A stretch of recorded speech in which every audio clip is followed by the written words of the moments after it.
এই বিপিএল এর রাজশাহী দলটাকে নিয়ে এত এত কাহিনী এত আলোচনা হওয়ার পরও এই ক্রিকেটাররা এখন পর্যন্ত ঠিকঠাক টাকা পায়নি ভাই। প্রথমে যে 25% দেওয়ার কথা ছিল, সেই 25% কিছু ক্রিকেটার পাইছে, কিছু ক্রিকেটার পায়নি, এবং কিছু ক্রিকেটার 1 টাকাও পায়নি, কোচ তো পায়নি।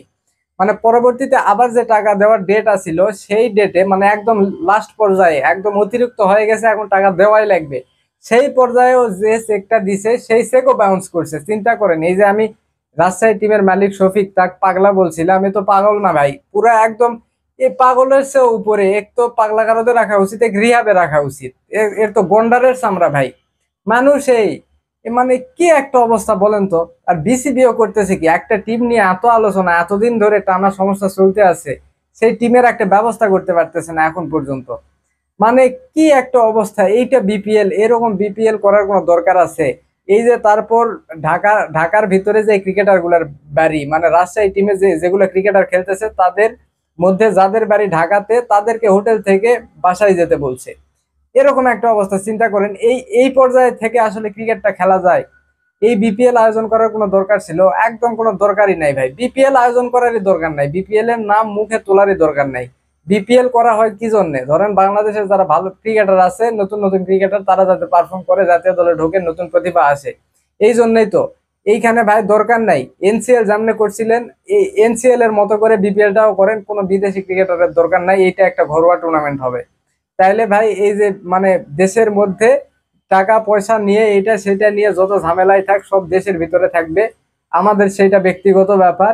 কিন্তু এই যে বিদেশি ক্রিকেটার গুলো আনার পর এই অবস্থা করা হচ্ছে, নেক্সট টাইম এই ক্রিকেটার গুলো আসবে না তো আসবে নাই। এবং দেশের মানে যে মানহানি হচ্ছে, এবং বাংলাদেশ ক্রিকেটের যে মানহানি হচ্ছে, এটা আসলে ফেরত পাওয়ার মতো না। এটা কখনো আর ফেরত পাওয়া যাবে না। এই যে এত এত ঘটনা ঘটতেছে বিপিএল এ, এটা শুধু বাংলাদেশেই সীমাবদ্ধ নাই ভাই। পাকিস্তান, ইন্ডিয়া, আশেপাশে যত দেশ আছে সবগুলাতে চলে গেছে। এবং য- মানে আরো অনেক দেশে ক্রিকেটার আছে, তো তারাও তো পৃথিবীর অনেক জায়গায় খেলতে যাবে, খেলবে, সেখানেও বলবে যে একটা জায়গায় খেলতে গেছিলাম, এরকম অবস্থা।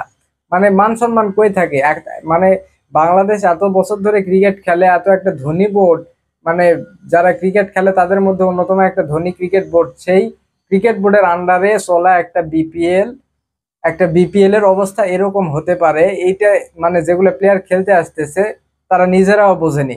এমন একটা অবস্থা হয়েছে, ক্রিকেটাররা খেলতে এসে বিপদে পড়ে গেছে।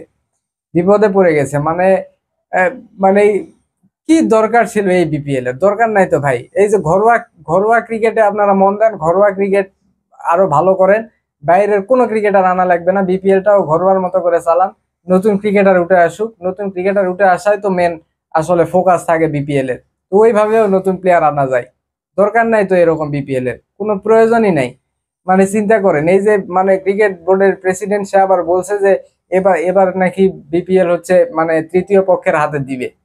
মানে বিসিবি আর দায়িত্ব নিয়ে পালন করবে না, এটা একটা ইভেন্ট ম্যানেজমেন্টের হাতে দিবে। কোন ইভেন্ট ম্যানেজমেন্টের লোক আছে যে এই বিপিএল নিবে? এইরকম বিপিএল এর মালিক গুলাকে সাথে নিবে, নিয়ে বিপিএল করবে? কে আছে? মানে কোন দেশে বাস করি, কি দেখি, কোন ভুলে যে ক্রিকেট খেলা দেখছিলাম, শিখছিলাম, দেখতে শুরু করেছিলাম, আল্লাহ জানে।